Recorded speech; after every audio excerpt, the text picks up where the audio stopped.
계산을 하시는 거에서는. 자, 근데 항상 얘기를 하지만, 자, 용어를 먼저 아시는 게, 여기에 써있는 요 단어들, 네, 단어의 의미를 아시는 게 문제를 푸는 방법인 거예요. 그러니까는, 여기서 나와 있는 최대 공약수에서 나와 있는 의미는, 자, 약수에 대해서 먼저 생각해 보셔야 되죠. 약수가 뭐예요? 약수 뭐죠? 약수라는 원래 의미는 나누었을 때 나머지가 안 생기고 딱 떨어지는 걸 약수라고 해요. 네, 아시겠죠? 근데 약수랑 우리는 뭐랑 같은 말을 썼냐면 인수라는 말이랑 같은 말이에요, 약수는. 그럼 인수 아까 소인수 다 찾으셨잖아요? 네, 인수란 얘기는 소인수를 얘기하는 겁니다. 네, 아시겠죠? 자, 그 의미를 가지고 있는 거고, 공짜는 이제 공통됐다는 얘기예요. 네, 공통된 약수. 네, 요 얘기를 하는 거고, 최대는 그 공통된 약수 중에서 제일 큰 숫자라는 의미입니다. 자, 그래서 이런 것들을 이제 알아두시고 그거에 맞춰서 이제 문제를 풀어주시면 되는 겁니다. 자, 그 다음에 그래서 용어들이 나왔어요. 공약수, 최대 공약수, 뭐, 요 얘기는 지금 했고. 자, 그러면은 예로 나와 있는 걸로 그냥 얘기를 해볼까요? 네, 8과 12에. 자, 먼저 8 따로 약수를 구할 수가 있겠죠? 8 따로 약수를 구하면, 구하는 방식이 뭐라고 했어요? 1 곱하기 8, 2 곱하기 4, 이런 식으로 쓰라 그랬죠? 그러니까는 1, 2, 4, 8이고. 자, 12의 약수는 1 곱하기 12, 2 곱하기 6, 3 곱하기 4 이런 식으로 써서 1, 2, 3, 4, 6, 10이고 이렇게 나타내면 거기에서 이게 각자의 약수인 거고 거기에 공약수가 뭐냐라고 얘기를 한다면 두 개의 숫자의 약수 중에서 겹치는 게 공약수가 되죠. 1, 2, 4 자, 이게 공약수가 되는 거고 그럼 최대 공약수가 뭐냐라고 얘기하면 최대 공약수는 그 중에서 제일 큰 거. 네. 4가 되는 거죠. 자, 그래서 이렇게. 근데 이제 앞으로 최대 공약수라고 얘기도 하지만 최대 공약수를 기호로 표시하거든요. 네. 그래서 G라고 나타내면은 그게 최대 공약수라는 의미예요. 옆에 써있죠? 최대 공약수 용어 해가 왼쪽에 greatest 이렇게 근데 그걸 다 쓸 필요가 있는 거야? greatest 때문에 G라고 쓴 겁니다. 아시겠죠? 자, 그래서 최대 공약수를 G라고 표현한다. 뒤에 나중에 최소 공배수도 배우게 될 텐데 최소 공배수는 L이라고 표현을 합니다. 네, 그래서 그런 것만 조금 용어를 알아두시면 왜냐하면 계속 얘기하지만 이제 중학교 수학부터는 간단하게 쓰고 싶은 거예요. 네, 쓰는 거를 한글로 이렇게 열심히 쓰고 싶은 게 아니야. 네, 그냥 짧게 표현하고 싶은 거거든요. 네, 그러니까는 그런 것들을 이제 여러분들이 익혀주셔야 된다는 거. 자, 그 다음에 이제 서로소라는 게 나오죠. 서로소라고 얘기하는 건 공약수랑 최대 공약수가 같으면 서로소야. 근데 공약수랑 최대 공약수가 같을 수가 없거든요. 같을 수 있는 숫자는 딱 하나 있어요. 네, 1. 그러니까 서로 약수를 비교해 봤을 때 공약수가 1이면 서로소야. 공약수가 1이 나오면. 근데 공약수가 1이 나오는 경우는 소수끼리 비교를 했을 때나 하나는 소수고 하나는 합성수고 아니면은 아예 약수가 겹치는 게 없을 때 예를 들어서 소수끼리 비교하면 되죠. 2랑 3이 있어. 그럼 얘는 약수가 1, 2고 얘는 약수가 1, 3이잖아요. 그러니까 공약수가 1이죠. 그래서 최대 공약수가 1이죠. 이런 것들은 서로소 관계. 네, 공약수가 1이니까. 자, 근데 이제 소수만 그런 게 아니고 얘는 이제 소수인데 자, 얘는 뭐 3인데 3으로 하면 좀 그런가? 좀 다른 숫자로 해볼까? 하나는 4인데 하나는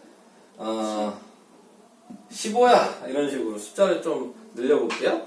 그렇게 된다면 얘는 약수가 1, 2, 4고 얘는 약수가 1, 3, 5, 15잖아요. 그래도 공약수가 1이죠. 네. 그러니까 이런 거 서로소 관계. 자, 이렇게 있다라고 생각을 해주시면 되는 겁니다. 그러니까 무조건, 네, 약수를 구해봐야지만 알 수 있겠죠? 서로서로 관계에 있는지. 자, 그리고 그냥 조금 구하기 전에, 소수면 서로서 관계에 있어요. 무조건. 그러니까 숫자가 소수로 돼 있는 거. 저번 시간에 소수 제가 몇 개 외우라고 그랬어요? 15개 외우라고 그랬죠? 네, 그 15개의 소수 중에서 나와 있으면 굳이 이런 걸 약수를 계산할 필요는 없는 거죠. 네, 그냥 바로 서로서 관계에 있다라고 얘기를 해주시기만 하면 되는 겁니다. 자, 그 다음 최대 공약수 구하는 방법. 그래서 뭐 여기 나와 있는 거 방식을 두 가지를 다 설명을 해드려야 되겠죠.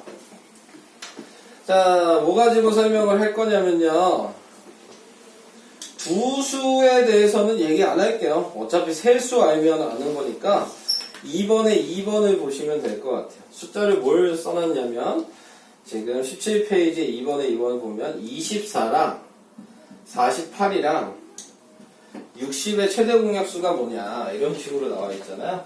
네, 그러면은 우선은 확인해 주셔야 되는 거, 공통으로 나눌 수 있는 애로 무조건 나눠주시는 겁니다. 근데 공통으로 나눌 수 있는 것도 원래대로 하면 소수로 나누는 거예요. 그러니까 제일 작은 2부터 시작하는 거예요. 또 2로 되면 또 2로 시작하는 거예요. 그래서 6, 12, 15. 자, 그 다음에 보니까 3으로 되면 3으로 시작하시는 거죠. 그래서 2, 그 다음에 4, 5 이렇게 나오게 되겠죠. 자, 그래서 이런 방식으로 이제 나누게 되는 거고, 거기에 맞춰서 두 개가 나눠지는 건 할 수 없어요. 세 개의 숫자가 있으면 세 개 다 같이 나눠지는 것만 가능한 겁니다. 이해되시죠? 그래서 여기 있는 왼쪽에 있는 2 곱하기 2 곱하기 3을 해준 게 최대 공약수가 된다. 그래서 12가 최대 공약수가 되는 거예요. 자, 이거는 초등학교 때도 이렇게 하셨죠? 네. 그러니까는 초등학교 방식이라고 생각하시면 돼요. 근데 우리는 지금 앞에서 뭘 배웠어요? 거듭제곱을 배웠잖아요? 소인수분해도 배우고. 그러니까 여기서 원하는 거는 이 방식을 하는 걸 원하는 건 아니고, 거듭제곱으로 나타내는 걸 원하는 거거든요. 24, 48, 60을 각자 소인수분해하죠.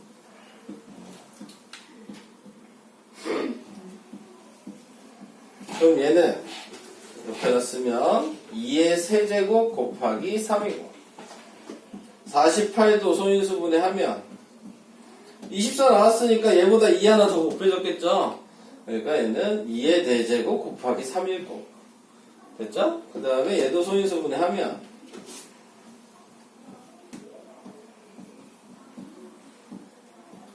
그러면 얘는 2의 제곱 곱하기 3 곱하기 5일 거고. 자, 이렇게 식을 3개를 이렇게 써는 거죠. 그렇게 썼을 때 뭘 보시는 거냐면 밑을 먼저 보시는 거고요. 밑이 식 3개 다 겹쳐있는 게 뭐냐를 확인하시는 거예요. 그러니까 얘는 안 돼. 얘는 위에가 없잖아요. 그죠? 5가? 그러니까 얘는 볼 필요가 없어. 겹쳐있는 건 2도 셋 다 있고 3도 셋 다 있죠. 그래서 이렇게 먼저 쓰시는 거. 자, 거기에 맞춰서 그 다음에 지수를 볼 건데, 이 조그만 숫자들 그 중에 제일 작은 걸 고르는 거예요. 그러니까 제일 작은 게 2죠? 얘는 다 똑같으면 그냥 똑같은 걸 그대로 하시면 되겠죠. 네, 자, 이렇게. 그래서 12 똑같이 나옵니다. 여러분들이 아셔야 되는 건 이 방식을 아셔야 되는 거죠. 거듭제곱으로 나타내서 이거를 계산할 수 있는 방법. 근데 이제 문제에서 물어보는 게 어떻게 물어보냐에 따라서 이제 이 방식을 쓸 거냐, 이 방식을 쓸 거냐를 구분을 해야 되는 거거든? 자, 문제에서 이렇게 숫자로 물어봤어. 그럼 이 방식 하시면 돼요. 숫자로 물어보고. 근데 문제에서 거듭제곱이 써있어. 그럼 이 방식을 하시면 얘기해요. 그냥 그거를 그런 식으로 구분해서 계산을 해주신다고 생각하시면 돼요. 무조건 한 가지 방법으로 하는 게 아니고, 네. 이렇게 써있으면 이 방식. 이렇게 써있으면 이 방식. 네. 이렇게. 자, 구분을 해서 계산을 해주시기만 하면 되겠습니다. 자, 더 얘기할 게 우선은 최소 공배수는 이거 하고 합시다. 네, 그래서 지금 18페이지, 19페이지만 먼저 잠깐 풀어주시다. 18, 19 잠깐 풀고 연습 조금 한 다음에 최소 공배수 얘기할게요.